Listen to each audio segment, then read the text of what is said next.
Alrighty then. What's up, everybody? Happy New Year's Eve. If you're new to the stream, my name is Logan. You can also call me Techgician if you feel so obliged. And today I am going to be doing some recaps of 2018 and then looking forward into 2019 and seeing what the tech world has to offer us for 2019. And also look at some stuff that happened in 2018 in regards to technology. Now, I do apologize if my voice is a little bit off. I'm not really feeling 100% today. We're trying to get our stream all the way until 3 o'clock, so we're aiming for a 4-hour stream, but due to certain things that I couldn't really predict, we may be shortening it a little bit, but hopefully not. Let's stay optimistic and say that we're going to make it all the way until 3 o'clock. But if not, I do appreciate you guys tuning in for as long as we're able to get through. Just to think, prior to this, we were going to do I was thinking about doing some sort of 24-hour stream or something like that, but in the way I'm feeling right now, I know that I wouldn't be able to survive that one. So everything happens for a reason. But anyways, so if you guys have checked out our email and are now tuning in, some of the stuff that we were discussing today, let me go and pull it up real quick. We were going to be touching on the top security breaches of 2018, best tech products from 2018, some of the best movies, best video games of 2018, and then we'll look into some stuff for 2019, technology trends, upcoming game and movie releases for 2019, and then we may even get some time to look into the next generation of processors and graphics cards that will be coming out in 2019 that are really the talk of the town. Especially graphics cards seem to be rapidly increasing in quality and production. It would seem not too long ago that the biggest was a 2060 Ti, and now we're already in 2080 Ti, and that's only a couple months elapsed to cause that. So I'm excited to see what 2019 will bring, especially where AMD is launching their new processor and their new graphics card, which is supposed to be changing up the industry. So we'll see how that does. But yeah, I do apologize if you guys are like, oh, why does he sound so messed up? It's just I seem to be either catching the flu or getting over something. I'm not sure. I went on a ride along on Friday with one of our sheriff friends, me and my fiance. He lives below us. And that was pretty fun, but I guess the lack of sleep may have just kick-started whatever bug I was dealing with from the week before. But anyways, we'll put that aside and we're about to tackle the day. So the first topic that I wanted to talk about was the worst cybersecurity breaches of 2018. Well, that's one of the articles, but it's pretty much going to be talking about the top security breaches of 2018. So, one recurring topic we have here a lot is privacy and security, and I think I've talked about it maybe 4 times now. But it all, comes down to educating yourself about them and using that education, whatever you've learned about something that's happened to someone else, preventing it from happening to yourself. Because regardless, I like to use this analogy all the time. If you if you get bit by a snake and that snake is venomous, well, that venom had to be used to get the anti-venom. So you can only prepare so much but for new and upcoming viruses and security breaches and stuff like that, some of the times it's best to learn from those who are suffering from it, just like how you would learn from someone who's been attacked by a snake and has venom in their system. You have to learn from that in order to create the anti-venom. So learning from people's experiences is the best way to prepare yourself for certain security breaches that may happen to you or could have happened to you because they happened to someone that's in your similar industry. That's the best way to practice that. So if you do see anything here that resembles your business or something that could possibly happen to you, a certain similar situation, even though it may not, because some of these are really intense and on a really big scale, even the small businesses, you should still keep these things in mind, because if you're prepared for stuff as big as these, you'll never really have to worry. But I say that loosely. Don't take my word too much for it. It's still okay to worry, because worrying makes you cautious.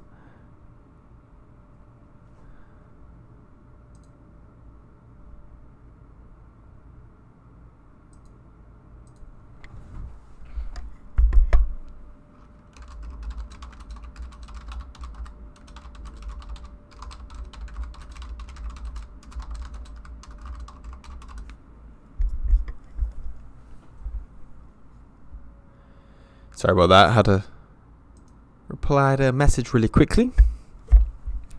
But yes, I seem to have lost my train of thought. Boy, that happens. But yeah, so what I was talking about, I think, was if you're a small business, don't take my word for it or something like that. I'm going to recap, get there, boom, boom. All right. So pretty sure I was just telling you guys that, learn from these mistakes that are not really from these mistakes, but these instances or these experiences that other companies or other industries were affected by from 2018, and take that looking into 2019. And whenever you're purchasing a new product, maybe something to, a watch guard technology, take these things into consideration and make sure that you're not going to be affected from any security breaches. The last thing you want is for your data to be stolen. Data that is the real end result of these cybersecurity breaches, is they don't only want to really impact your business negatively, but they want to gather as much data from you, because data is by far the most expensive thing in today's day and age, and one of the greatest resources that we can use in this technology era that we're going through. And for that reason, you want to make sure your data is secure. So let's go through some of the cool stuff. Now, I looked at this article not too long ago, and it did have some interesting stuff that came up that I didn't hear before. So there was Russian grid hacking. I'm pretty sure, if you're familiar with politics, you've heard of quite a bit about Russian hackers recently, especially with, they're talking about within the Trump administration. But we're not going to get into that discussion, because politics is not something for me to even talk about. I'm originally from Barbados, so I don't have the right to talk about politics. But regardless, there was an issue with Russian grid hacking. As you can see, in 2017, security researchers sounded the alarm that Russian hackers infiltrated and probed United States power companies. So that was where the grid hacking comes in. Giving them access to Americans' utility control systems, especially combined with high-profile Russian hacking from 2017, like the NotPetya ransomware attacks, which is something that we've talked about before, guys. Ransomware especially comes into play when we're talking about data. They can steal your data and hold it for ransom. That's what that means. The grid penetrations were a sobering revelation. It wasn't until this year, though, the U.S. government began publicly acknowledging the Russian state involvement in these actions. Officials hinted at it for months before the Trump administration first publicly attributed the NotPetya malware to Russia in February, and then blamed Russia in March for grid hacking.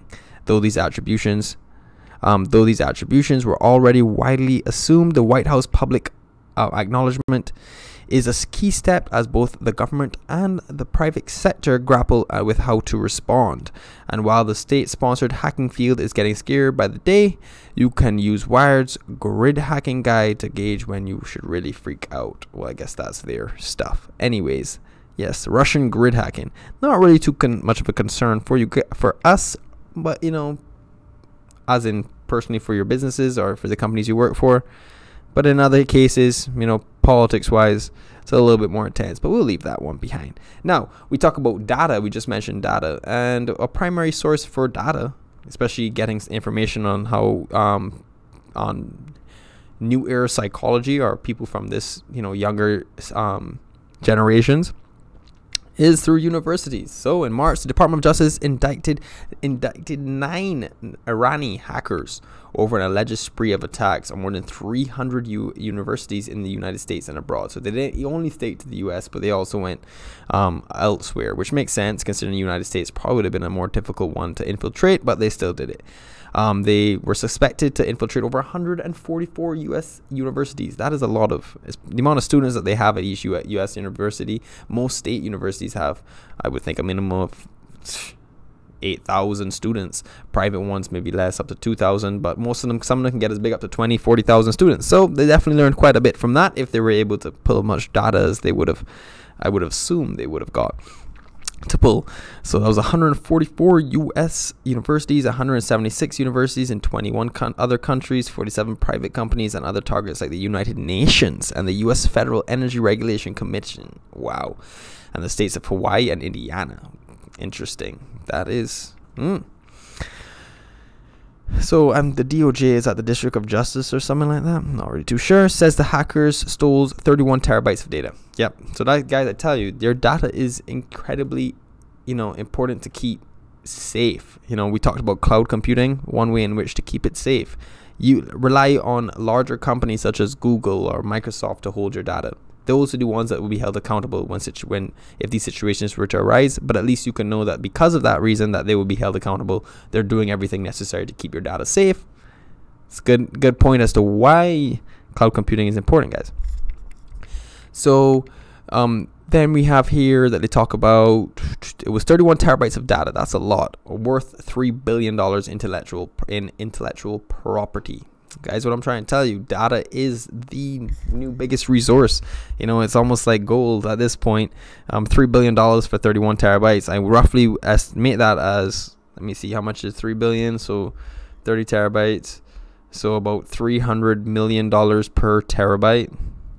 Nice. No? Am I wrong? I'm probably wrong, but around there. That's a lot. 1 terabyte. You can buy 1 terabyte hard drives for like a gig, for like $150. So I want you to realize that the data that filled up a 1 terabyte, that could fill up a 1 terabyte hard drive, is equal up to $300-400 million.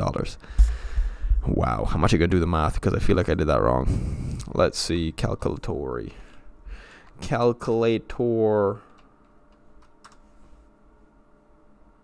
Of course, Microsoft on their big calculator. So let's go 3, 1, 2, 3, 1, 2, 3, 1, 2, 3. That's 3 billion divided by 31. Okay, so I was wrong. That's about 100 million per terabyte. Who said 300 million? I don't know. It wasn't me. All right, so $100 million per terabyte of data. That is ridiculous. $100 hard drive turned into $100 million. But guys, this is what I'm telling you. Data is the new primary resource of the world in this technology era that we're currently going through. So the attacks use carefully crafted spear phishing emails. You know, we talk about phishing, guys. It's not a joke. This stuff is for real, and they get even smart enough to trick professors, which makes it not really needs to be that smart, because I guess professors should be trained in a way that to make sure that whatever emails they're getting are credible. But when you're dealing with so much students, it makes sense that these are the perfect targets, because they're dealing with hundreds and hundreds of students. They're getting hundreds and hundreds of emails, especially if people are submitting assignments, and if they waited for the correct time, like towards end of year, where a lot of students ask professors a lot of questions because they're preparing for finals and etc. So it makes sense if they were to do that. Let me see what they said. Universities affected to using malicious links and entering their network login credentials. Makes sense. 100,000 accounts hackers targeted. 100,000 accounts hackers targeted. Okay, they were able to gain credentials for about 8,000 of them. So that's about 8%, which isn't too bad. With almost 4,000 of those coming from U.S. institutions. The district, I don't know what that is. It says the campaign traces back to Tehran-based hacker clearhousing called the Mabna Institute, which was founded around 2013. The organization allegedly managed hackers and had ties to Iran's Islamic Revolutionary Guard Corps. Tension between Iran and the U.S. often spills into the digital sphere, and the situation has been in a particular delicate phase recently. Yes, ever since certain things that I'm gonna not mention on stream. But yes, guys, look at that. That was totally smart, and that makes a lot of sense. You can understand why they would target U.S. professors, university professors. These guys receive hundreds and hundreds of emails daily from students, especially from bigger schools, which they would have most likely targeted. They would have most likely wanted to target a lot of state schools, which have a lot more traffic. These guys aren't as dumb as you would think, and most of the time you would think that, hey, they're probably just having something that's automated, because for them to really sit down there and spend all their time writing each email, that would take them too long, especially when they're only getting an 8% response from 100,000 accounts that they tried to attack. That, however, they still have some level of intelligence on who they know when to attack and where to attack, being U.S. institutions or being universities. And if they're smart, which I assume they would have done, was attack during peak emailing times, where they would have thought that these professors would have got the most emails from their students, which would have been during finals, any time of the year, during final periods. So rampant data exposures. Data breaches have continued apace in 2018, but their quiet cousin, data exposure, which is a similar thing. You know, it may not be a total breach, but if it's exposed and someone just knows how to find that loophole and knows where to find that data, then they will do so. So it's as similar as, you know, them purposely trying to get it. They're just being more malicious about it. They're not really doing a lot of the hard work into trying to actually trick users into giving that information. They're just looking for exposures in people's own code, which takes a little bit more knowledge and can sometimes reap a lot more rewards, because when you have a certain exposure or a certain defect in your code that can give people access to large databases and stuff like that, they can get access to much more than if they were just to hack someone's account. Depending on who that account would be, they would have to hack someone's account that's really high up in a company or a university that has permissions to everything. But if you find a kind of like a loophole in the code, that makes it a little bit easier for you to gather everything, because then you may find a loophole that gives you ultimate permissions, which in that case you can do anything more than the CEO could. So 340 million records were exposed on a publicly accessible server. I remember even Verizon, my fiance told me that when she was working on a project with Verizon, there was a white hacker, which is pretty much someone that can hack but does it for the good. It's like the Robin Hood of hackers. So they would put all their work and effort into finding exposures and loopholes to then inform the companies of these exposures so that they can reprimand and fix it, or even hire them to do so. And someone found a loophole in Verizon where it was, it was supposed to be privately accessible, but it was set to public, where everybody's information, credit cards, phone numbers, all that stuff was easily accessible. And God knows how many people got a hold of that information before this white hacker exposed the exposure and let them know before they went ahead and sealed that up. But it's, if someone as big as Verizon, guys, can put these loopholes, you got to keep that in mind. Make sure that whatever it is you're doing, you're sealing tight.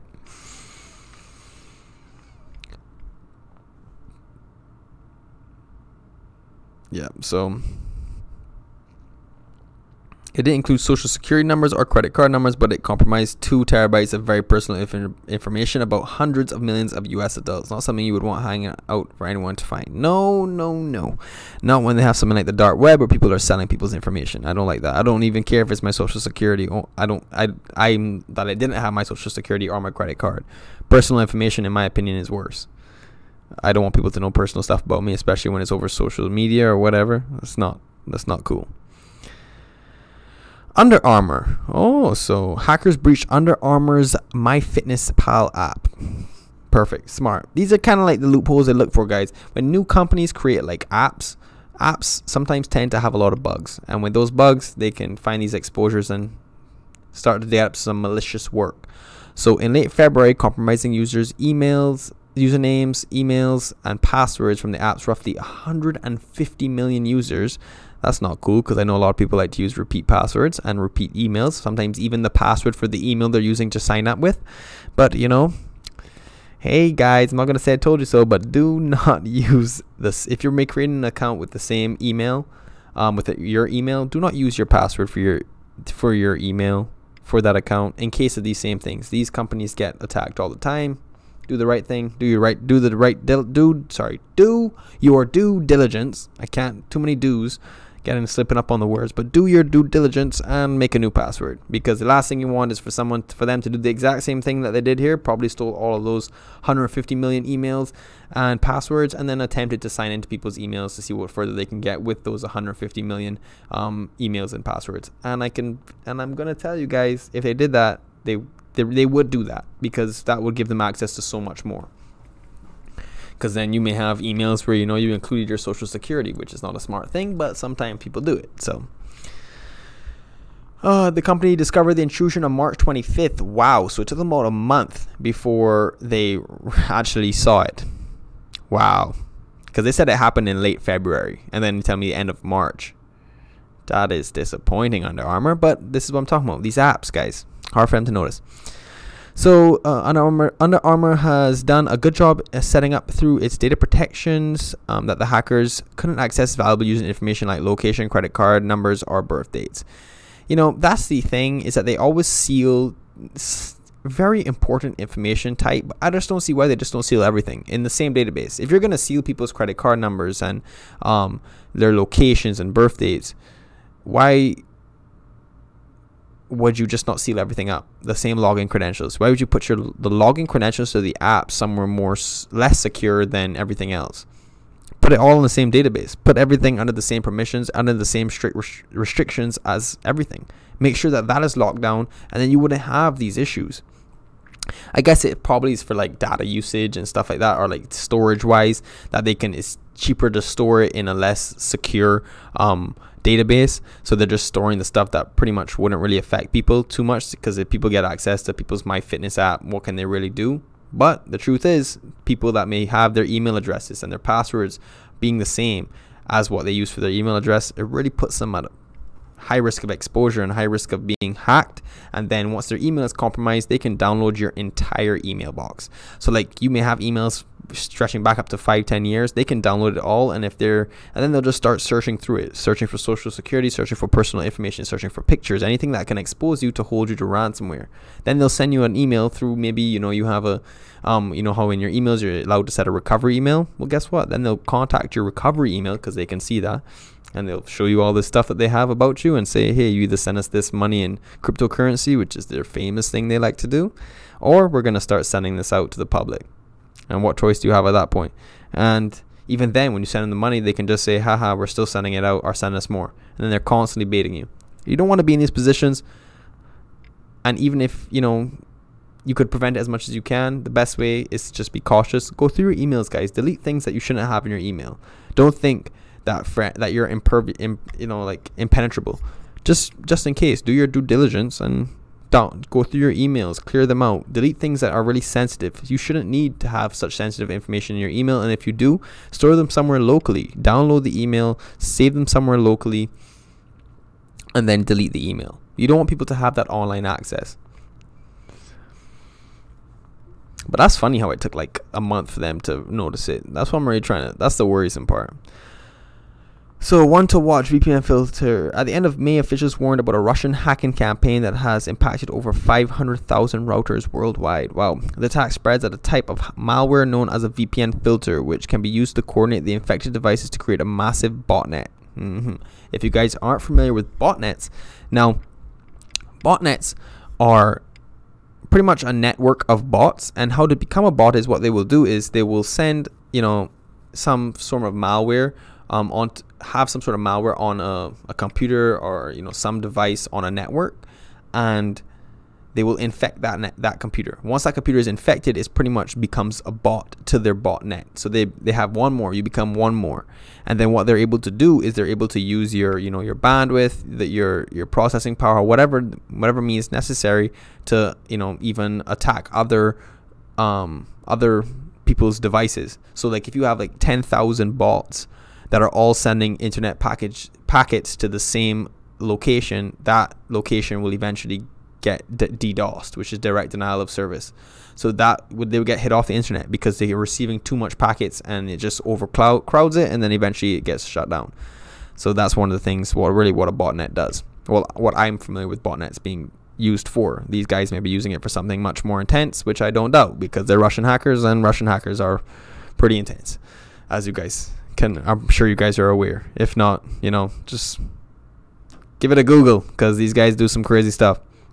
They really have no fear of the US FBI, CIA. They just don't care. Anyways, off topic there a little bit. So they were then, and most of the time, guys, if they got you as a bot, they have something on your device, a piece of malware that would allow them to fully control your device. So that means webcam, microphone, everything. They can listen to everything they want to. They can see whatever they want to. They can track you. They can open up your CD drive if they wanted to. Simple as that. Delete whatever they wanted, send whatever they wanted. It's dangerous stuff. So that's why antiviruses, even though they don't catch everything, are really important to have. And I recommend Malwarebytes, sorry, we're talking about bots. Malwarebytes, as they seem to be pretty good on finding these kind of malware that usually lead to you becoming a bot. So as I said, it can spy and manipulate web activity on the compromised routers. So it wasn't even just the device. They were trying to attack the router itself, which happens because once they get the malware on your computer, you're connected to your router. And that's where the network comes from. So they became a network of bots using all different routers. And that's what they were able to do. They were able to sniff every piece of data that came through your router. So that's actually a little bit more intense, because in that case, it wasn't only monitoring your device. Any device that would have been using your router to access the internet, they would have been able to sniff all the packets, everything that's coming through there, all the traffic, and see everything that's being done. So even your cell phone not going to be connected to that, they'll be able to see what you were visiting, where you were going, all that kind of stuff. And that just adds to data. Remember, guys, data is expensive. So if they're able to get all that data, you don't know who they're selling that stuff to, because they're getting a buttload of information about you and what your search results and what you do and how you search, and building pretty much profiles about people. It's dangerous stuff. Not so cool. Don't really want to get caught up in that. So these capabilities can be used for diverse purposes, from launching network manipulation or spam campaigns to stealing data and crafting targeted localized attacks. But that's where I was talking about with the DDoSing. They want to hit somebody off the internet. If they have a large enough botnet, guess what? They can do it. That's interesting. I don't like that. And that's the end of that article. Well, that's some cool stuff, but we're still looking at some stuff that happened in 2018. So if you shopped, this is a terrible line, if you shopped at these 16 stores in the last year, your data might have been stolen. Interesting. Cheddar's is on that. I definitely ate at Cheddar's, but I didn't use no credit card. I mean, not my debit or credit card, so good news. Data breaches are on the rise. Since January 2017, at least 16 retailers were hacked and likely to have information stolen from them. A report from cybersecurity firm Shape Security showed that almost 90% of login attempts made on online retailer websites are hackers using stolen data. Many of the breaches were caused by flaws in payment systems that were taken advantage of by hackers. Guys, this is what I'm telling you. These exposures are due to how these things are set up. These companies are not putting in the necessary work to seal what they need to seal. And that is their fault. They are to be held accountable because they don't realize how more sophisticated these hackers are getting day by day. And if they're not willing to compete with it, then they're going to get severely affected by it. And you don't want to be one of the users that get affected by that because of their lack of care into, sealing their software. Put the necessary money to make it happen. So Cheddar Scratch Kitchen, that makes me upset. Macy's, that is huge. You know what people use Macy's? Wow. So that means like emails, all that stuff. Wow, that's upsetting. Adidas, well, what the heck? Guys, I didn't even see this article before. I just got something from Adidas. Interesting. Sears, very big. They're going out of business. Kmart, I don't even know. I don't shop there. Delta, everybody flies from Delta, but when they want us to get that cheap flight. Best Buy, wow, last person I thought to see on that list. Guys, these are big players. That's what I'm trying to tell you, and they're all due to exposure. Saks Fifth Avenue, that's pretty big. Lord and Taylor, don't know you. Under Armour, yeah, we know about that already. The MyFitness app. Panera, wow. Forever 21, big. Sonic, well, Whole Foods, that is crazy considering that Amazon. That is crazy. Amazon purchases, you would think that they would have the stuff in store to prevent people from getting access to their information. Wow, that's interesting. GameStop, doesn't surprise me. Arby's, that doesn't surprise me either. Wow, I did not expect all of these things to be on this list. Whole Foods especially, because that is driven by Amazon now, and Amazon really puts a lot of money into their security.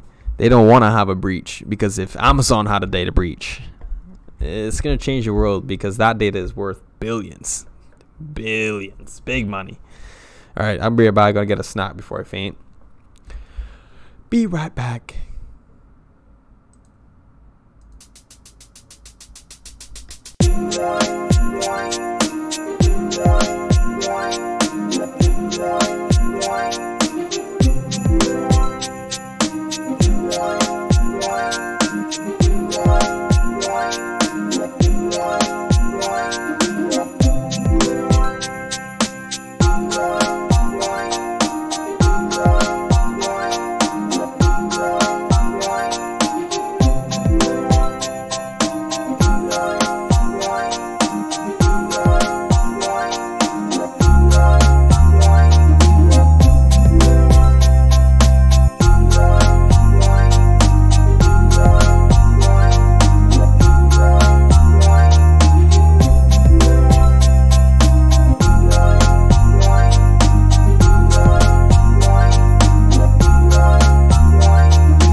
Oh goodness.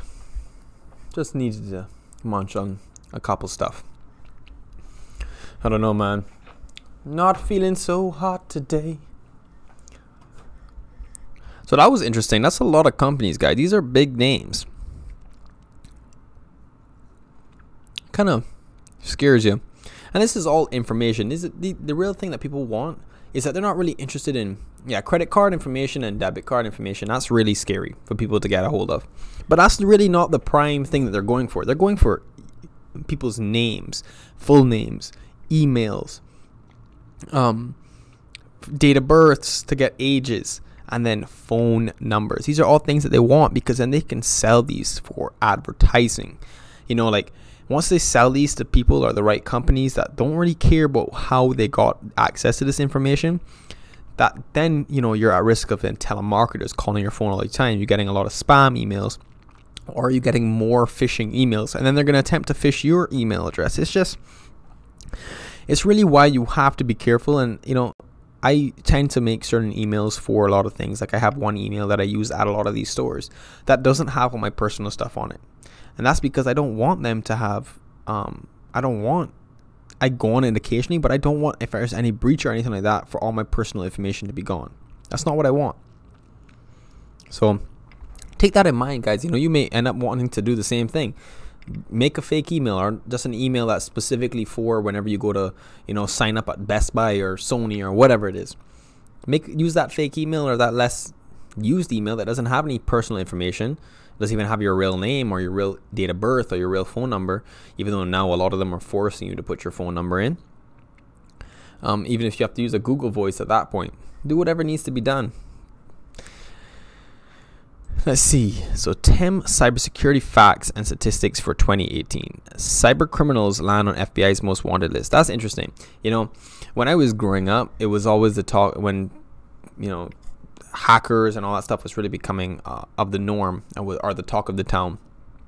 You know, a lot of the time it was like, oh, they're never going to get in trouble because there was not really a lot going against them unless they did something pretty severe and they stayed in, and if they stayed in like a really low range of attacks and they weren't really dealing with very sensitive or information that could, you know, hurt people or impact people too negatively, they were never really caught. No one really go after them. Small ones, there's no point. But eventually that started to pick up, and you can see that here. So cyber criminals land on FBI's most wanted list. That's incredible. That's most wanted. Let's start with the bad guys. Since the FBI first expanded its familiar most wanted list to include a cyber most wanted in 2014, the list has grown to 42 people and groups in 2018. That's crazy. Park Jin-hyuk tops the list. He's a computer programmer who's part of a state-sponsored hacking organization. Here are a few of his career highlights according to the FBI. Responsible for the costliest computer intrusions in history, including the cyber attack on Sony Pictures Entertainment. That was the one where PlayStation Network was hacked, I'm pretty sure. A series of attacks targeting banks across the world that collectively attempted to steal more than $1 billion. And the WannaCry ransomware attack that affected tens of thousands of computer systems across the globe. We can probably skip the other 41 on the list. You get the idea. Yeah, makes sense. So that's kind of cool though, that, you know, they're now being recognized for these stuff, because this is the new era that we're going into. And for them to wait till, you know, 2014, yeah, to me that's still outdated, because we've been having hackers since like 2005. So they've been waiting a long time. I guess they didn't want to give these guys recognition and accreditation, because then it's going to cause more people to want to get on these lists. But it's important to acknowledge that this is a problem, that this is the new form of war. This is what it is.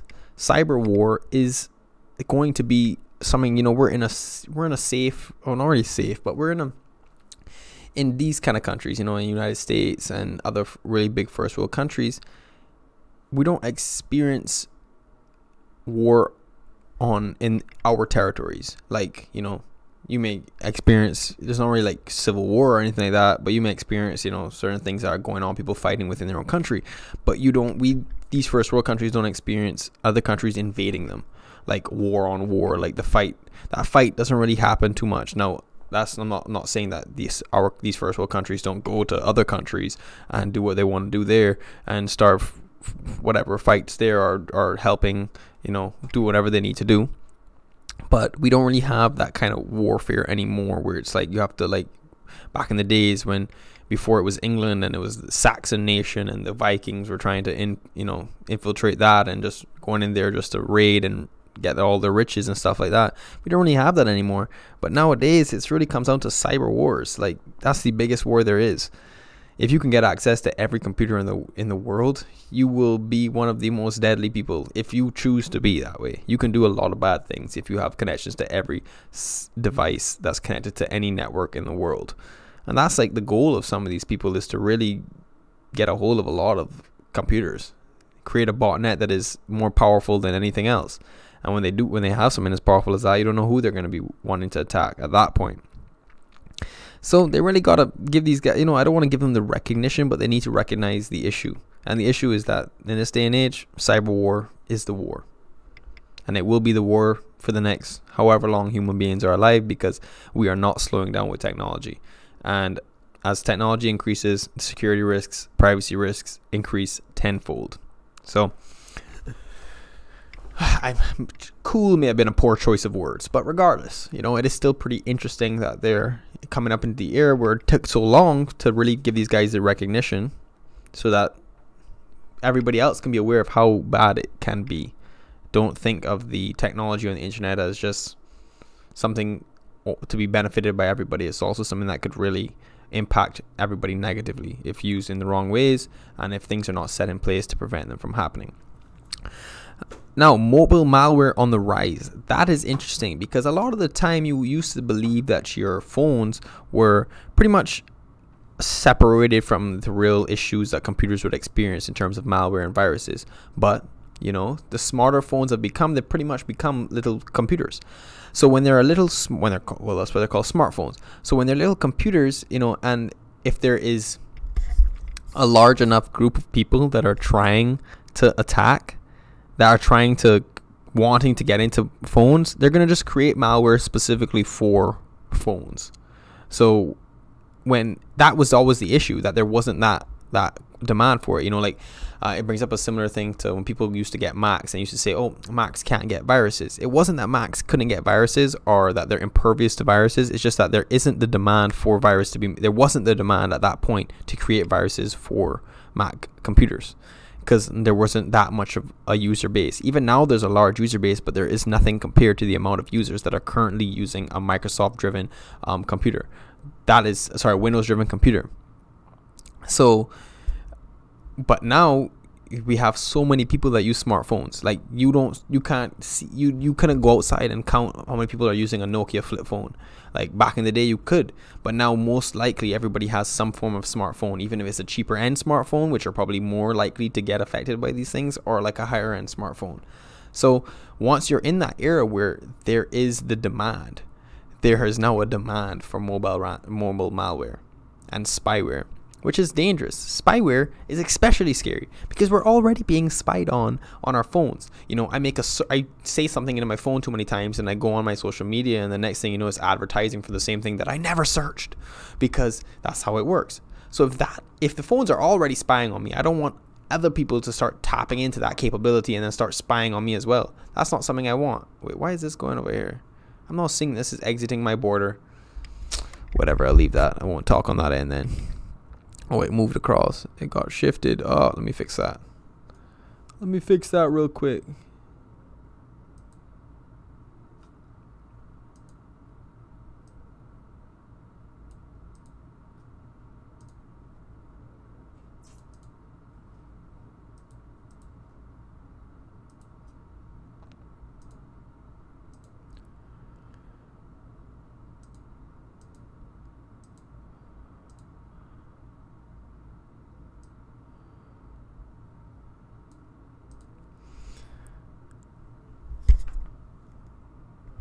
There you go. That's better. That'll have to do, donkey. That'll do. Alrighty. Pretty sure I was going into a rant not too long ago. Some rant of some sort. Yes, mobile malware. So yes, if they're already spying on me, I don't want some other guy to be able to spy on me. I prefer to know that the big people are spying on me, like, Facebook, Instagram, whatever. Okay, they've been spying on us from day one. But at least you know that they're a little bit more strict with their information, than some random guy that has figured out how to put mobile malware on my iPhone or my Android device, and then it's game over for me because they're actually spying on me. And you could think about how many people be using their phones for the wrong kind of stuff that they don't want people to see. Keep that in mind, guys. Once there is demand, any form of software, or sorry, any form of hardware that has software can be a victim to malware or spyware. All it takes is for the demand, and once there's that demand, these hackers will get to work. So simple as that. But I do want to read that part out. So malicious software, also known as malware, is taking aim at your mobile devices. Things like spyware, ransomware, and viruses used to focus on your laptop or desktop computer. That's pretty much what I was saying. Well, look out, mobile devices. The number of new malware variants for mobile increased from 54% in 2017. Demand is rising. That's according to Symantec's Internet Security Threat Report in 2018. Overall, in 2017, 27% of malicious apps were found in the lifestyle category. Next in line, music and audio with 20%, followed by books and references with 10%. So they're creating these apps that have these viruses in them. People that want free, want a free solution to something that's, they see a paid app and then they see the free version of it, but it's not really the same version. It's not really the same app. It's just something that does the same stuff, but it's free. They download it, boom, has a spyware, malware, they're done for. And it's not their fault because they're just trying to find something that's free. And you would think that these, these app stores or these play stores or whatever it is, whether or not you're using an iPhone or a Android driven device, they should have these things in line to prevent these possibilities. But when you have people creating thousands and thousands of apps every week or every day, it makes it really difficult because they have to go through and they have to give authorization to a lot of these guys, and some things just fall through the cracks. But yeah, guys, keep that in mind. Don't think that your phones are impervious to malware and spyware. They're already being spied on. So malware is just tip of the iceberg. Third-party app stores host most mobile malware. Pretty much makes sense. Third-party. What would those be though? Because I don't think like App Store or Google or your Play Store that come with your phones are considered third party. Those would be considered not third party. Actually don't know. First party? Second party? Either way, they're not third party. So a third party app is a software application made by someone other than the manufacturer of a mobile device, exactly, or its operating system. For instance, app developers create a lot of applications for Apple's or Google's operating systems, being Play Store and App Store. Some of those apps may only be available on third party app stores. Third party app stores might offer a normally pricey app but for free. That's what I was talking about. I say they're hitting the nail on the head. I'm just speaking before I get to this point, clearly. But the real cost might be malware installed on your device. Makes sense. That's why it's a good idea to stick to reputable purveyors like Google Play and Apple App Store. Simple as that, guys. It may be free. If you're at that point, I'm not going to recommend this, but there's other ways to get free apps off of these stores. Google it. You'll figure it out. I'm not going to give it to you, but it's possible to do. So I, in my opinion, prefer that much more than getting some third-party app store that's going to have all these crazy expensive apps for free. I know that I'm paying for it in some form or fashion. Nothing in this day and age is for free, guys. I don't think it ever was, but especially now. When it says free, it really isn't for free. You may be signing up to something for signing up for some website, and it says, oh, get this, sign up and get this for free. You're not getting it for free. That sign up gave them that 1 or 2 or 3 clicks that then boosted their advertising rates, did something. In some form or fashion, you are paying them. Remember that. Nothing is free. US to account for half breach data by 2023. Because, this is where a lot of users are. There's a buttload of users in the States, and a lot of them are not educated with preparing themselves for these things. They just have access to all this technology because we're able to access it because we're in this kind of country that constantly has available software, available hardware. But it's not really good when a lot of the users are not educated on how to really use these things, and they put themselves in these situations. They aren't aware about phishing, they aren't aware about ransomware, they aren't aware even what malware or spyware is. They only know about a virus, which is really layman's term for it because it's not really the real thing. It's malware or spyware, and they don't understand how dangerous spyware really is. You don't want anybody watching you on your phone or your laptop. That is the scariest and just straight up uneasy feeling you'll ever get. And I know because I've experienced it when I was younger. And after that point, I could tell you it really did change my mindset on how I was going to be, while I was on the internet, on any device, how I acted. I'm very cautious now, but I'm grateful for my experience to become cautious. And I kind of want to just talk to you guys about this stuff because I want you to not have to go through an experience to become cautious.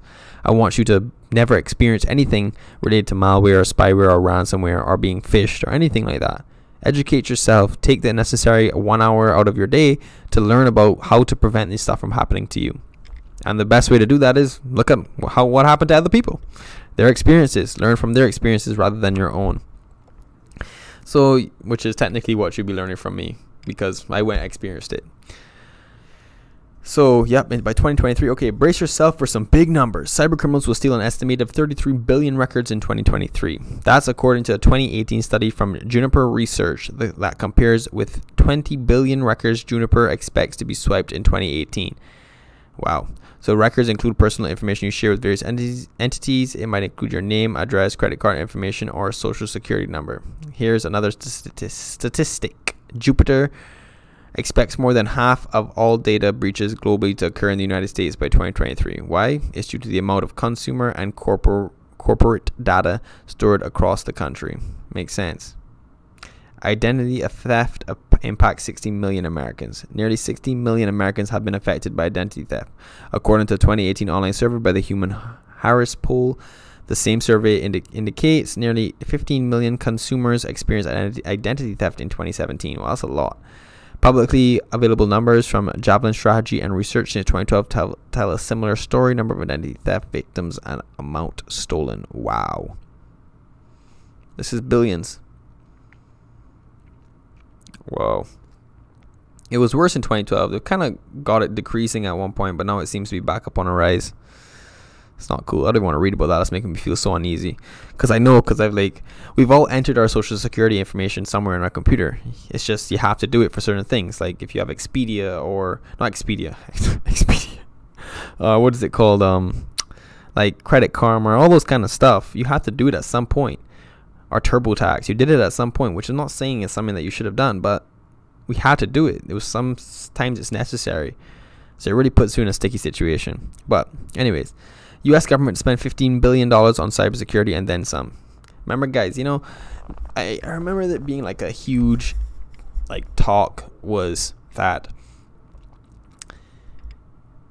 America or how much ever countries spend this certain amount on their defense, like military defense. And America spends a lot, no doubt. America spends the most compared to anybody. But as we were saying, we're talking about how this is the new form of warfare. This is literally, cyber war is the new form of warfare. They need to understand that they have to spend that same amount of money that they would on defense, military defense, that they have to spend on cybersecurity, because that is worse. You can be infiltrated on a much worse scale. Imagine where your own weapons are used against you because you have security breaches. Simple as that. That is not what you want. You don't want your entire culture, or society rather, to be impacted by identity theft. Imagine every single American lost their identity tomorrow. What would happen? It would cause an uprise. It would be terrible. So I agree that they should be spending $15 billion on cybersecurity. They should probably be spending a little bit more than that. I was going to make a comment about something else, but I'm not going to do that because this is not a politics stream. This is a tech stream. Remember that, tech stream. I need to speed up through these guys because I've been talking about this for quite some time.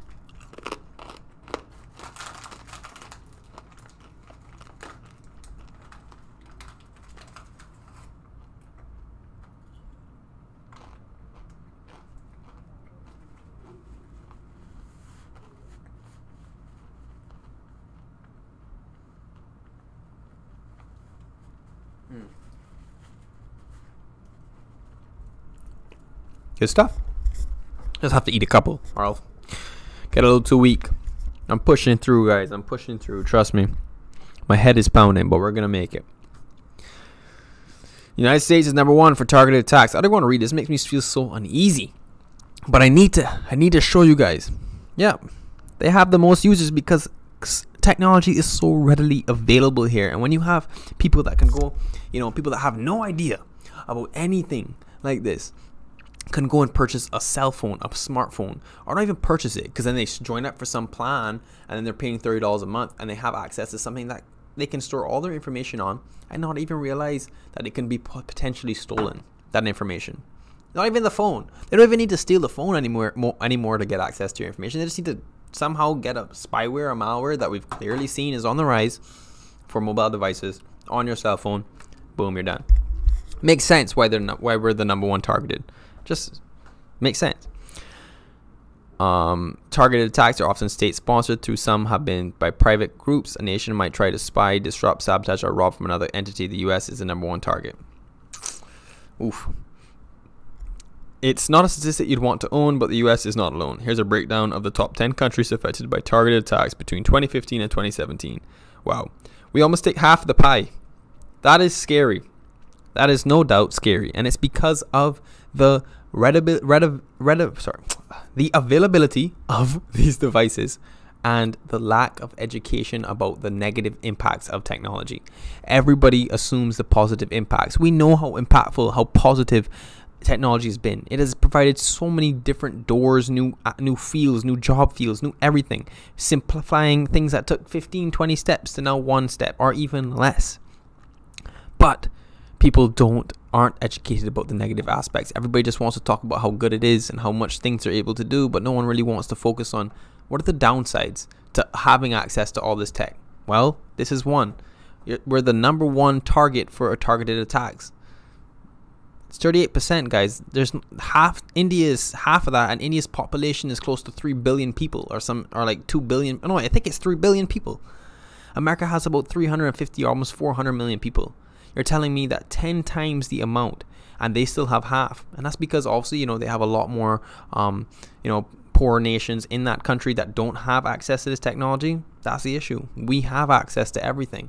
That's why we should also be putting the necessary steps into teaching people about it, teaching people about the negative impacts. And that's one reason why I'm here streaming to you guys. You may not even have thought of this stuff before. Like, you may not even seen that or expected that to even be a statistic, but it is.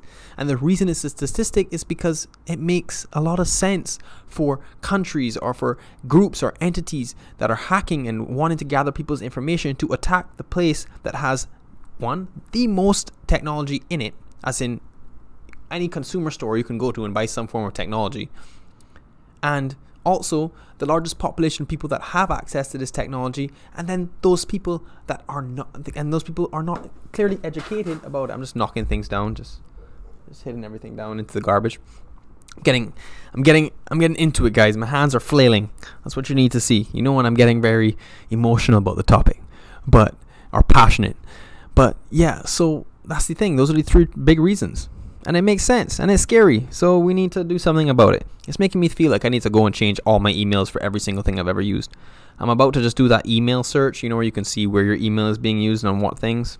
I'm about to do it because I feel like I need to change everything. Even if I use that temporary email, it doesn't make me feel okay. I'm getting nervous. And you guys should be nervous too, because this is the truth. This is what the recap of 2018 is showing us. Anyways, that's about an hour of talking about this. I was going to jump on the worst data breaches of 2018. Let's see. But these are all going to talk about the same time. Adahar, Exactis, Under Armour. We talked about that. Facebook. Many people recall the big data breach on Facebook in March 2018. Yep, it was why Zuckerberg went to, he had to go to the Supreme Court. I'm pretty sure, because 87 million records had been breached. Terrible. Panera. Oof. We talked about that already. Saks. We talked about that. The VPNs. No, that's something different. Anyways, guys, I'm going to end that topic because it's getting me very emotional. Or just passionate. I don't know which one it is, but it's getting me too emotional. About to get the next topic up. Just give me a second.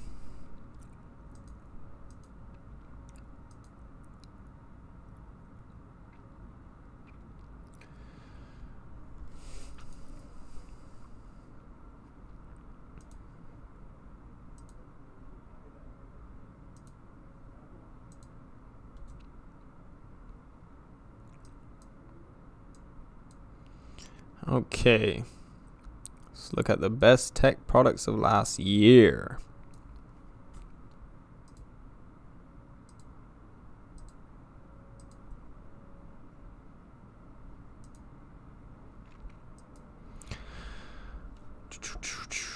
Okay, so Wired recommends the best gadgets and gear in 2018. Let's look at what they got. So the first on the list is the Samsung QE65Q900. What is this? Is it a TV? Yeah, it's an 8K TV. Wow. I didn't even know that was something you can get. That's interesting. The running watch, the Garmin Forerunner. I don't know. I guess that's cool, but like in this day and age when we have like all the smartphones that do, the smartwatches that do the same thing, is it really necessary to get one specific to that? Guys, I am so sorry if I've been talking too fast, if I've been slurring my words, all this kind of stuff, but I am just not 100% today, so bear with me, please. So these are wireless earbuds. Yes, this is the new talk of the day. AirPods. Everything is AirPods. I swear I go on Instagram and all I see is ads for AirPods. And I guess these jabbers are earbuds. Same thing. Wireless earbuds. AirPods or whatever. Forget Apple's AirPods. Okay. I would love to forget them, but I see them everywhere I go. The laptop Dell XPS. Guys, I am not a fan of Dell. I've owned 2 Dells. I actually owned one of the original XPSs after Dell purchased XPS, and I had to replace the motherboard 4 times. So I'm not really going to say too much about that. I'm just going to end it with I will not be purchasing another Dell in my lifetime. Lenovo is even a stretch. The Apple iPad, the 9.7 inch. It's pretty cool. I like that matte gray. It's really nice. Or chrome gray or whatever that would be. iPads are really cool. The new iPad Pros are really cool too, but they're extremely huge, and I don't see the point in having a tablet that big because you might as well just have a computer. The new Kindles, yep. My mother loves this. She has one, the new one. She loves it a lot.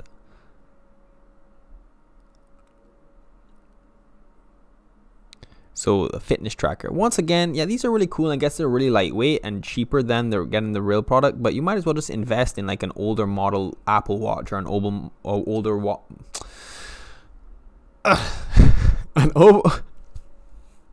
I'm trying, guys. I swear I'm trying. An older model Apple Watch or an older model Google Watch or something of the sort. The Fossil watches, anything like that. That, you know, they be an older model and may not be as up to date, but you'll get them for around the same price, and they'll be able to do a lot more than just, you know, track how much calories you burned or etc. Your heart rate, all that stuff. Those watches can do it too. And might as well get one that could communicate with your phone. Makes sense. Wireless headphones, Sony. I'm sure they're nice. I just wonder about the comfort. As you can see, guys, I remember if you've been checking in the stream a lot, I used to use these bad boys, what I would talk to instead of having this mic, but they're so unbearably uncomfortable that I had to get this mic. And even this mic now I need to get some sort of extension because it's too short and I can't talk like that. So, but still better. At least I'm not getting the headaches. I already have headaches today, so I can imagine if I was wearing that headset, I'll be in shambles right now. So, gotta thank God.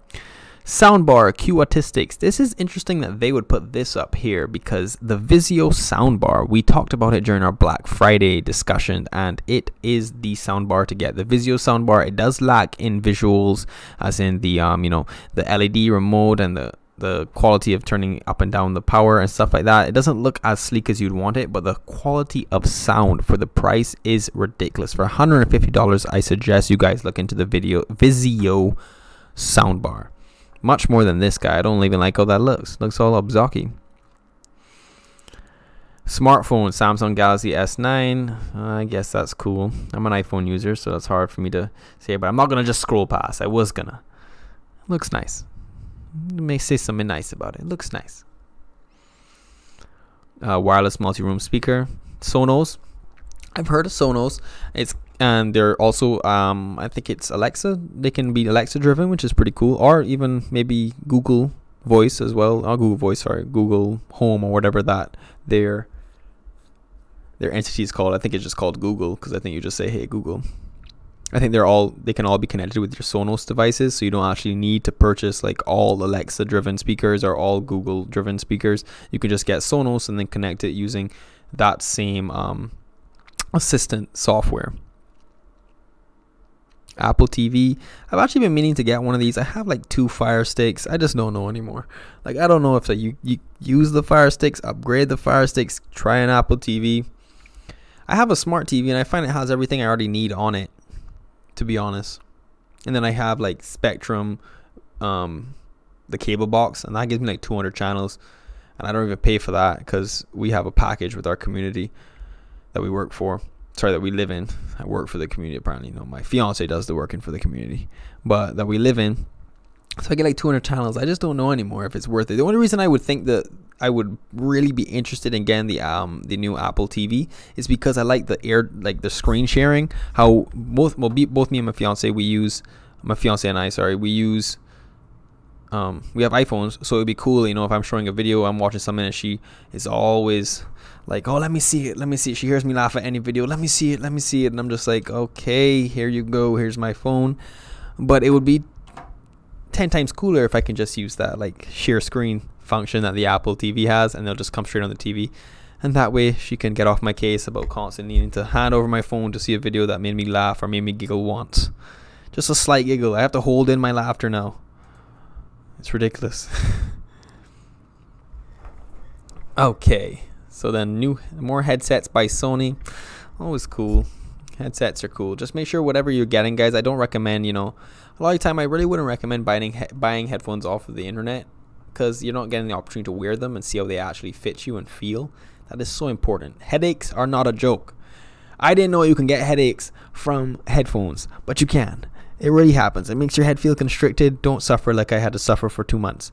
Go ahead and go to some store, Best Buy, whatever it is you need to go to, and try on the headsets before you purchase. And if I could recommend trying it on for more than 15 minutes, I'd say if you could do it, do it. It's worth seeing. Coffee maker. I'm just going to skip this because that's ridiculous. That's a whole lot of stuff for $1,200. Just here. What's up? It's pretty quiet on the... You can't hear me? No, I hear you fine. Sound great. And no, like there's nobody on the stream right now? Yeah, it's pretty quiet. All right, why don't you take a break until 12:30. Throw yourself on break. All right, I'll wrap. In the break room. Okay. Everybody take a break at the same time, so at least you can hang out with everybody. I'll wrap it up and then come over there. Thank you. Yeah, interesting again, a $1,200 coffee maker. That isn't my kind of vibe, since I can't drink caffeine, especially when Nespresso would be making those cheap ones. This is a little intense, a little out of my price range there. Portable Bluetooth speaker, it looks cool, I guess. It looks kind of retro. That's probably why it's so booming, but I don't know. And then the Nike Air Zoom. All right, those are shoes. Are these Tech? They have great cushion.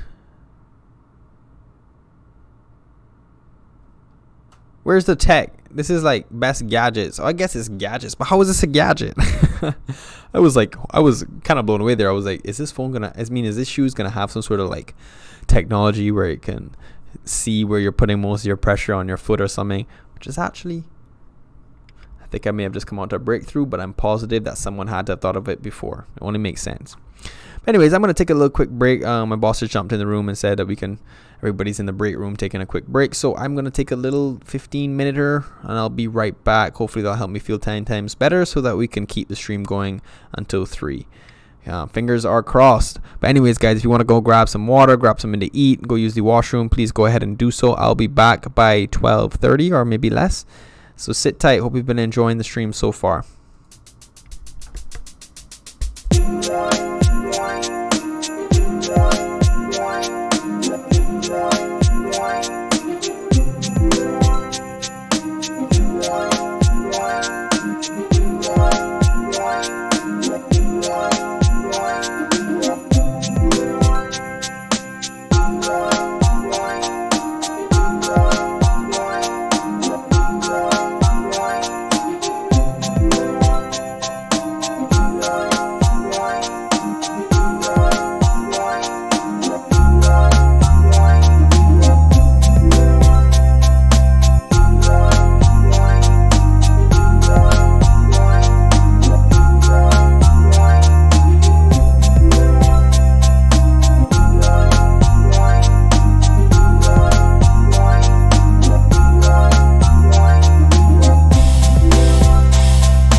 And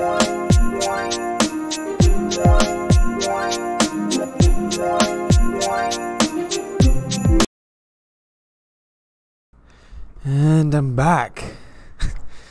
Oh geez, starting to feel pretty chilly, to be honest. I don't know if it's cold in here or if it's just the sickness catching up on me. But yes, we're pretty much done with that one. We were talking about some of the new gadgets to come in of 2018, the best tech products. So let's look into this one. We went through that. That was alright. Let's see what the PC of the year was. I'm interested in knowing that. Dell XPS 13. Best ultra portable. I don't know. That seems like it says the editor's choice. Personally, I wouldn't choose a Dell.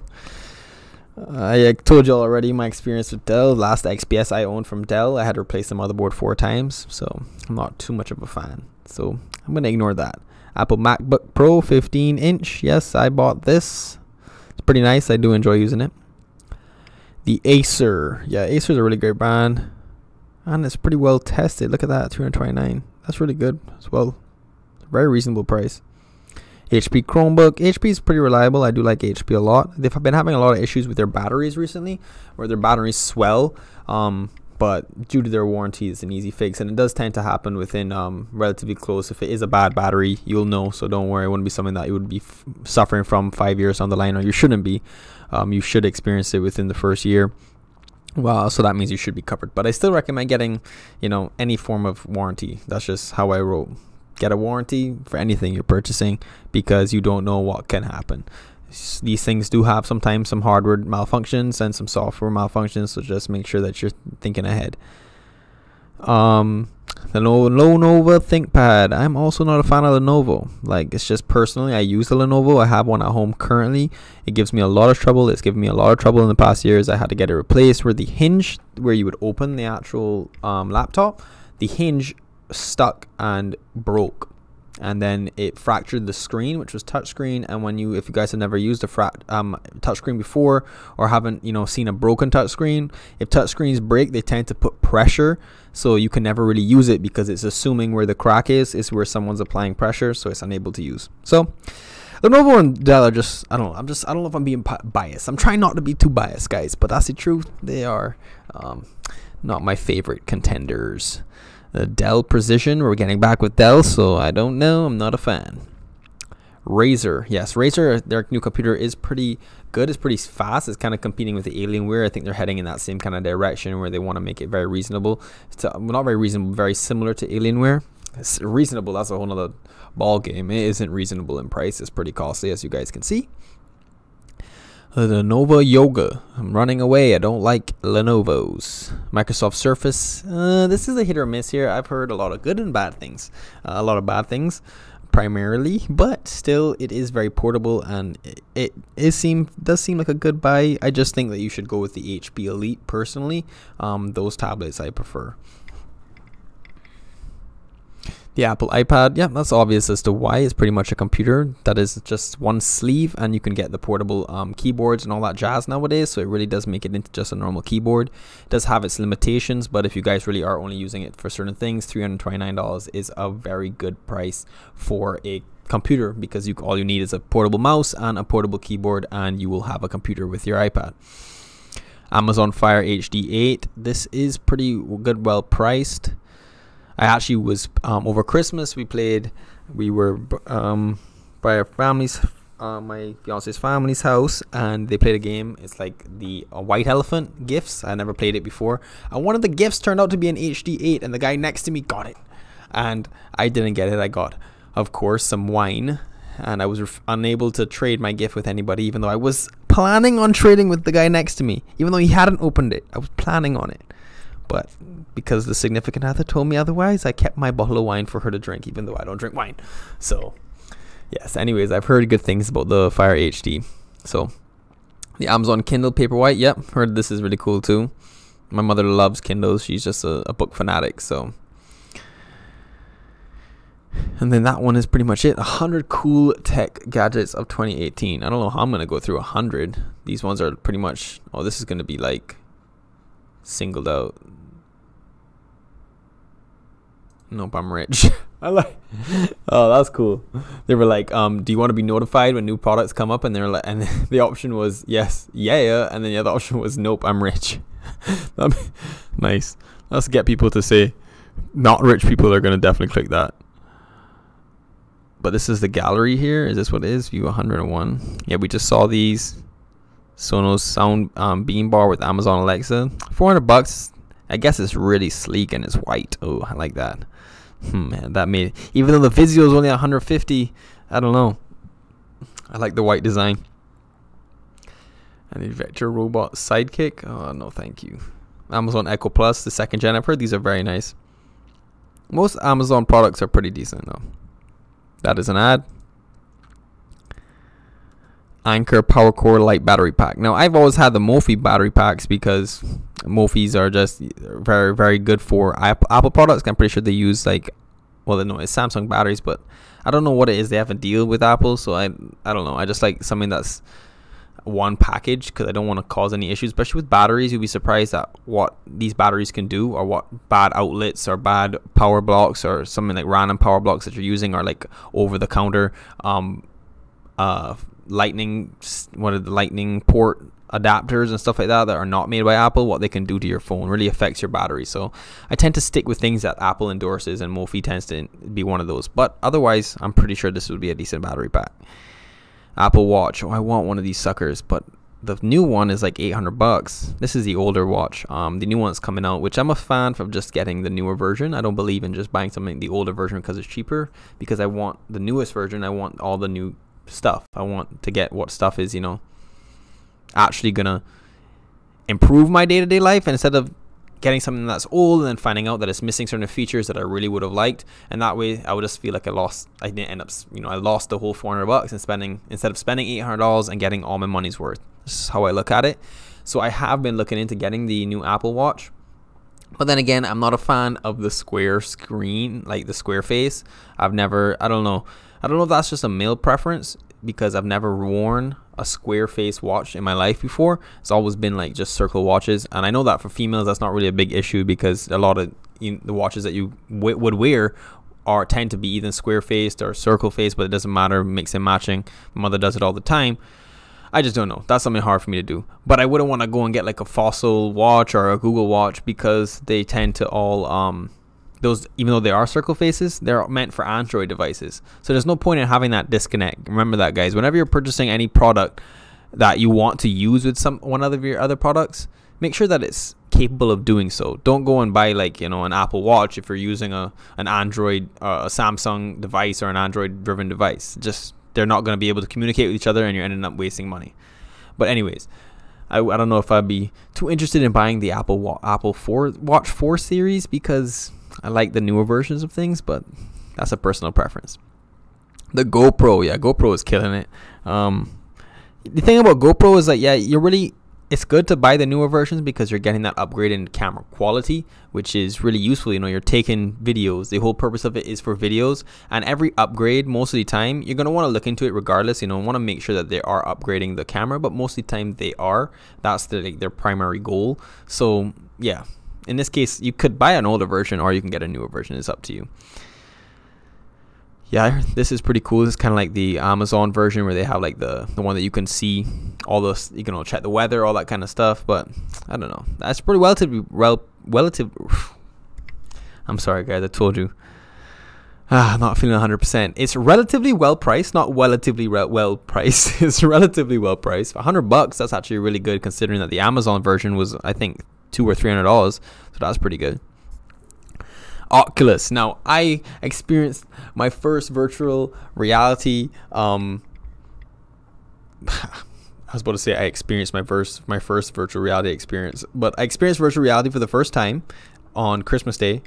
We were at I mentioned the same my fiance's family's house, and one of the kids there, he got a virtual reality, I think the Oculus, and that was crazy. Getting to use that, it's definitely a different feeling. It made me feel kind of dizzy, but it wasn't like unbearable, and it is kind of mind-blowing, guys. I'm excited to see what the future has in store for these things, because it's gonna get crazy as time goes on. the Apple iPad Pro. Yeah, these things are just massive though. Personally, I don't know if I can make this jump to purchase this because it's just really big. Like it's a massive iPad.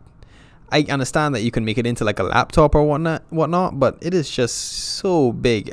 I guess the real big feature that people like about it is that you're able to write on it, like if it's a notebook or something like that, and then it translates your what you write into text, which is really cool. And I think the Pro is the only one that can do it, but it's just so large. If they can have this capability on the smaller iPads, then their sales will go through the roof. But I just think maybe it's not something they can do right now. They just need the bigger version because they may just need the processing power or whatever to get it done. The high-end speaker by Bose is powered by Alexa. This is cool. Bose, I just got my first Bose device for Christmas. My fiance got me like a Bose Mini 2, a portable Bose, and Bose have always been high quality sound. I know that. And we just spoke about Sonos, which is also another speaker, franchise or whatever speaker company that integrates with Amazon Alexa and Google. I don't know about this one. This one is saying specifically for Amazon Alexa, which is really cool, guys, because if you're a stickler for like really high quality speakers and you've used Bose for your whole life and you want to make that jump into having that assistant like Alexa, that personal assistant, and you don't want to sacrifice in your sound quality, well, that's what Bose is now giving you the opportunity to have. You're able to get both Bose quality speakers and still have Amazon Alexa driven assistants, which is pretty good in my opinion. I do like Alexa. I just don't know in comparison to Google. I can't really give you a true comparison of which one's better. They both are pretty good. I know Google in some areas may be a little bit more in depth and Alexa may not be, but I think they're all going to end up reaching the same place eventually. It's just a matter of gathering data. And this whole process right now where you see like your first Alexa device and the first Google device, these are all data driven projects. They are here, and of course they work and they serve a means and they get stuff done, but they're all to gather data because so that they can improve the software. They don't only want to just improve the actual what the speaker, the device that it comes in. They're trying to truly improve Alexa or Google, a smart assistant, because they want to eventually reach the point where these things can think for you, in a sense, almost think for you. Get to that point where they can premeditate what you're gonna say, which is scary, but it is the future. It is what will come eventually, and all it takes is that necessary data. We talked about it earlier, guys, when we were talking about the breaches and cybersecurity breaches. It all comes down to data. All that is being done is because people want data, and if you can get data, you can do some crazy things with it. If Amazon had 10 years into the future of data of people using Alexa, the Alexa device right now, that personal assistant would be ridiculous. It would be able to premeditate actions every morning, what you would want it to do before even asking it to do so. You would wake up and it would know that you would wake up around this time. It would be able to get an estimate as to how often you snooze your alarm or those kind of things. It gets really mind-blowing, but it's what their goal is. So in 10 to 15 years, you'd be surprised where these personal assistants have reached. Eventually there was one product that in 2018 that kind of died. It was like a little robot that was pretty much like an Echo Alexa device, but it was a friendly robot that would follow you, and it was a personal assistant, and it was like $700, which is really overpriced, but it was a robot. It was overpriced because it did all the exact same stuff Alexa did, but it could move around. So it wasn't really like anything game changing.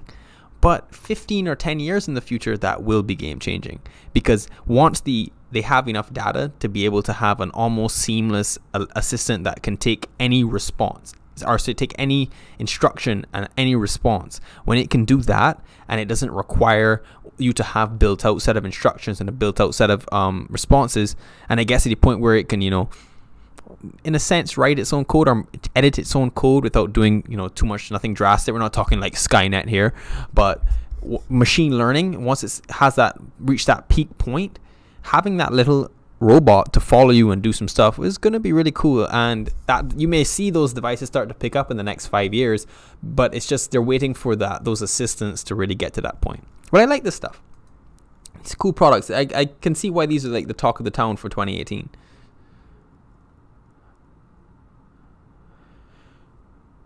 headsets, $348. I don't know. Sound quality must be good, but that's expensive for headphones. Samsung, I'm not gonna say I mean, as in, that's nice. I like it. I'm sorry, guys. I'm an Apple user, like, for phones wise. I like Samsung. I like what they can do. Their quality is amazing. Most of the hardware in my iPhone is Samsung hardware, so I'm not gonna be like a complete hater, but still, I just prefer my iPhone. It's just easier to use. I find these stuff confusing. I'm sorry. Master and dynamic completely wireless earbuds. This is the talk of the town. I swear, on Instagram, all I hear all day is earbuds. All these AirPods or ear whatever it is, stuff like that. So I believe it. You know, everybody wants the wireless headphones. Orbi mesh. This is similar to Meraki, or Meraki, as some people would know it, where it forms a mesh network instead of a repeating network. You know how you have right now, you may have a router and then you have repeaters, and that router, you know, sends a signal to your repeater, and then your repeater repeats that same signal, so it increases your strength, your Wi-Fi distance. And then if you have another repeater further away from the other repeater, it's going to kind of do it in like a chain fashion. But the issue with that is, like, if you had, you know, your router, a repeater, and then another repeater, and the middle repeater went out, you would lose connection due to the time it would take for the router to connect back with the repeater that's still up, because it's further away. Now, these mesh network systems work in a way that it's almost builds like a lattice work, so that if one of the repeaters goes out, it doesn't affect the actual quality of the Wi-Fi doesn't go down, because it has built itself in a mesh network. So one drops and there's still other connections to the other repeaters. So that's pretty cool. And it has Amazon Alexa. I didn't even see that. What? I'm telling you guys, this is the future, man. For $400 though for a router, that's pretty expensive. I don't know. I don't know if I'm too down with that.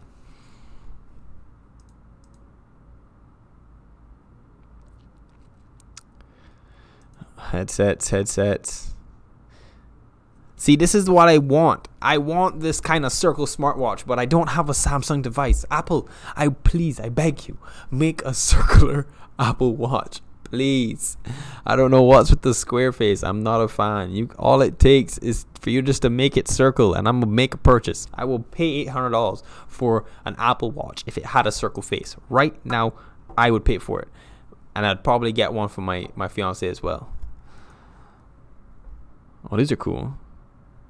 Oh wow, they look pretty cool. JBL is good quality sound as well. That's cool. Smart speaker. JBL is good quality. I guess they're all trying to jump on that, but like getting a smart speaker now that doesn't have like some sort of Alexa or Google driven thing is just like, it's kind of going backwards in my opinion, because you're going to want the assistant. You're going to want some sort of to know that your device is being kind of like supported, constantly improved and supported, because on the back end side, Amazon Alexa is always being supported, always being improved. That's what we're talking about with the data. The more data they get. Hi, Darklighter. Well, the reason I have it so close is because it will not pick me up that well. It's just, let me show you. So it's on the desk right now, and I'm gonna sit back. How does it sound? It does. It can still hear me. It's just not gonna hear me that well, and I don't want to, especially knowing my accent or whatnot, I don't want it to affect people's being able to understand what I say. So that's why I hold it right here, where you can hear me 100%. I'm sure of it. Do you see the difference?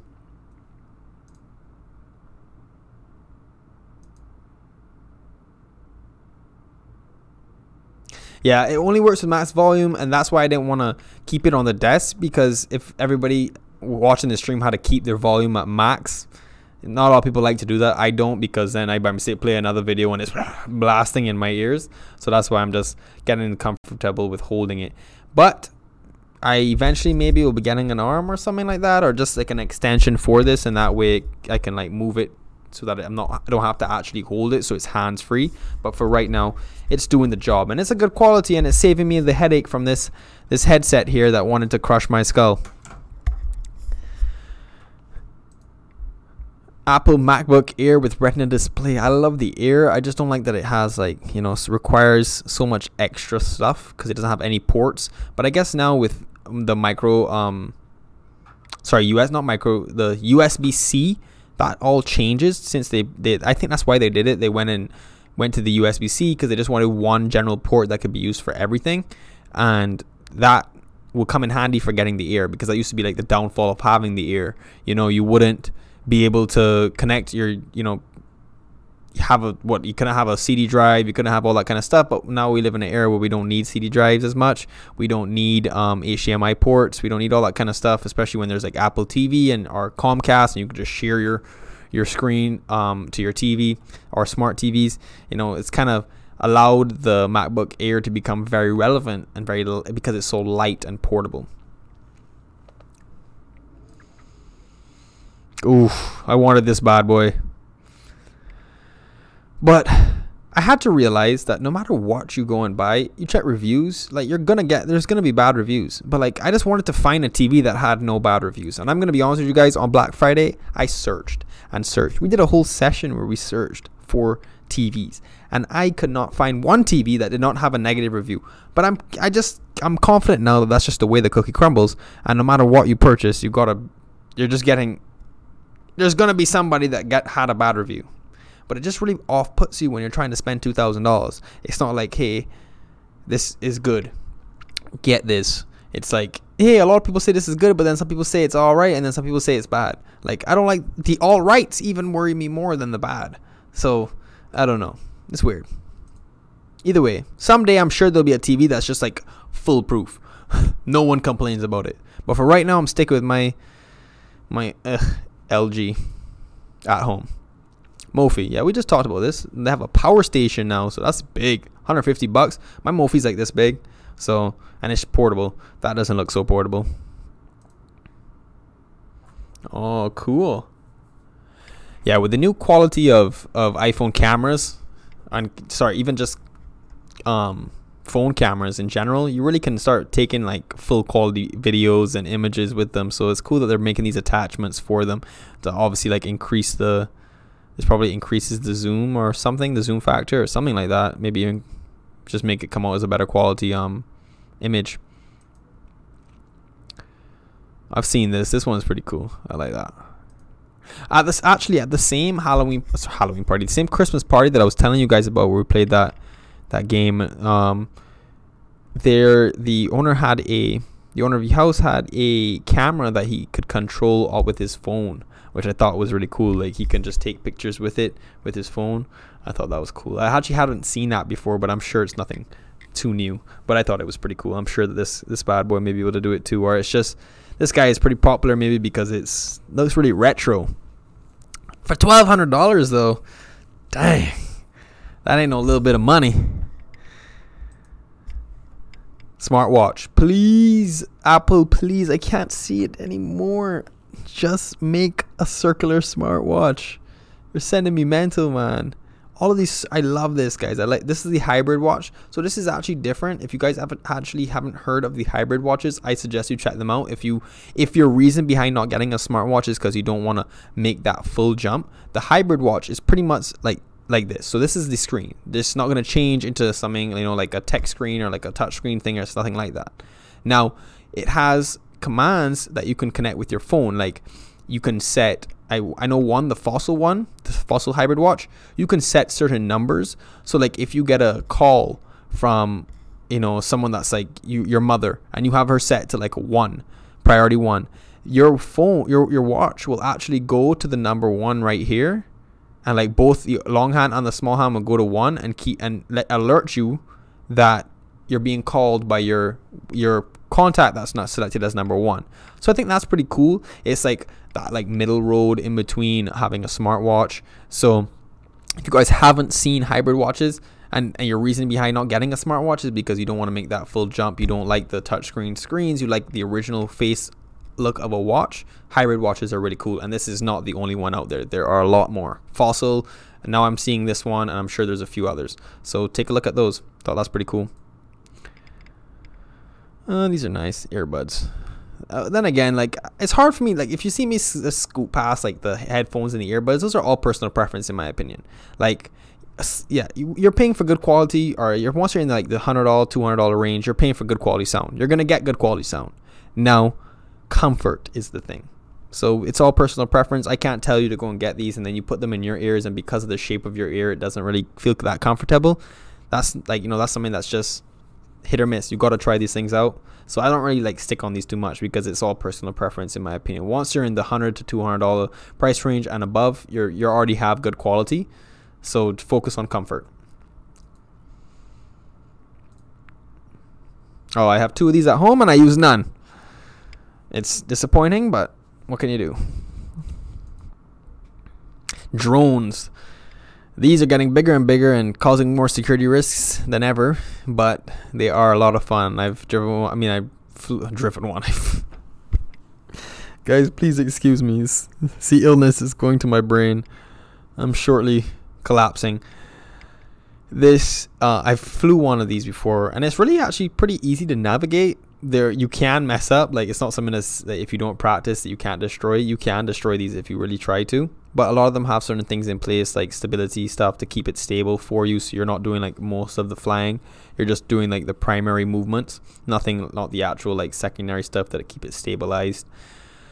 But they are really fun to use, and you get a lot of good quality pictures. So some obviously, especially this one, $1,500, you should expect great quality images from this guy.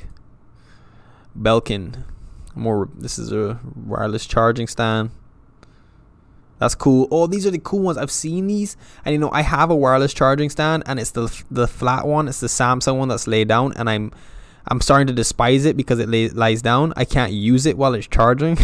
So having a stand like this, because this is obviously going to stand up like this, and then you can rest your phone, you'll still be able to use it.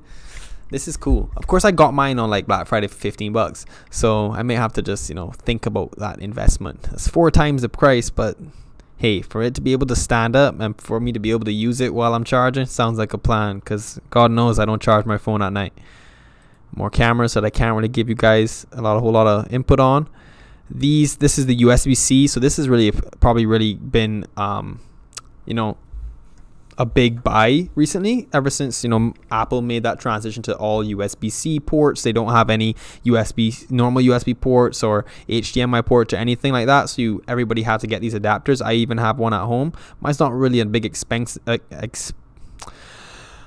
guys, I'm sorry, a big expensive one, but it does the job. This one looks really sleek though. I like it because it also is the same color as my MacBook. Ooh, may have to shop now, guys.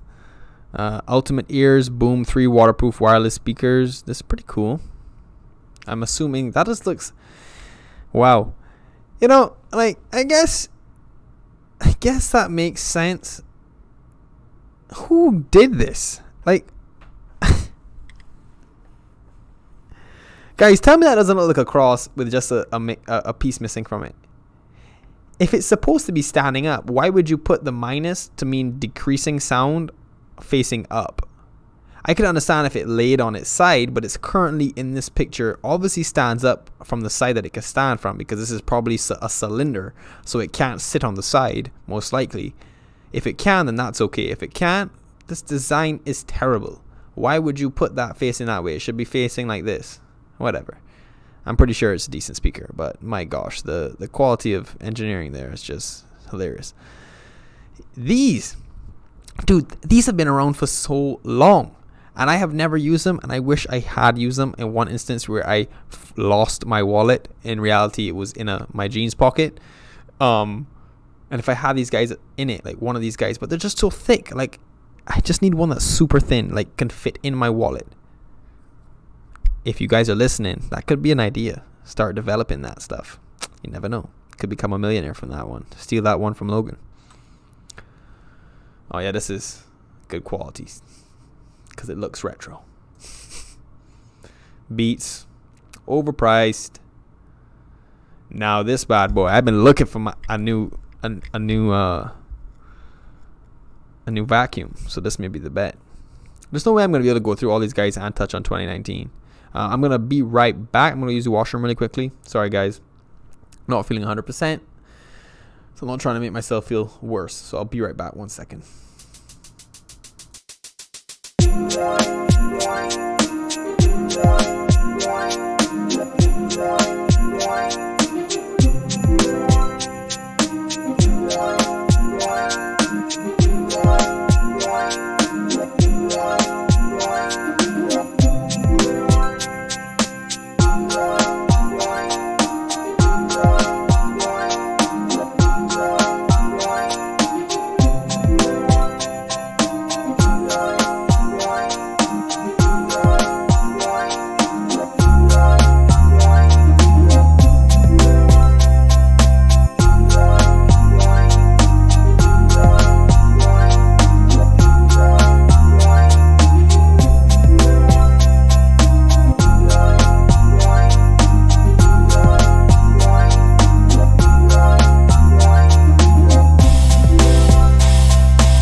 Hey, sorry guys, I know I was gone for a while.